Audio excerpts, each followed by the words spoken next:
Baiklah, nama Yopitasari, NIM 19104168853, kelas A1 Manajemen Pagi, jurusan Manajemen, mata kuliah Manajemen Operasi, dosen pengampu Adi Mursalin SEMM, hari Kamis tanggal 10 Desember 2020. Ekonomi order quantity. Dalam manajemen persediaan barang, kita mengenal istilah ekonomi order quantity. Dalam pengelolaan barang, bertujuan untuk mengatasi masalah persediaan barang yang menumpuk sehingga pemesanan barang bisa berjalan dengan optimal.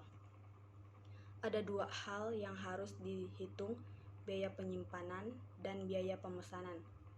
Dan keduanya itu harus seimbang agar tidak ada pembengkakan biaya dan masalah pemesanan barang yang berlebihan. Berikut pengertian serta cara untuk menghitung jumlah order ekonomis. Pengertian dari ekonomi order quantity. Seperti yang telah dijelaskan di atas, berhubungan dengan dua faktor yang mempengaruhi biaya penyimpanan dan biaya pemesanan. Yang pertama, biaya pemesanan. Biaya pemesanan merupakan dana yang digunakan untuk memesan sejumlah barang yang dibutuhkan. Pemesanan barang disesuaikan dengan kebutuhan perusahaan, baik untuk bahan baku, produk setengah jadi maupun produk yang jadi.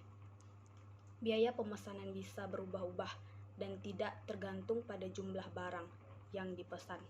Dalam biaya pemesanan ada 4 faktor yang harus diperhatikan, yakni yang pertama biaya persiapan, yang kedua biaya pengiriman atau uang jalan untuk staf yang bertugas dalam melakukan pemesanan, dan yang ketiga biaya untuk penerimaan barang yang dipesan.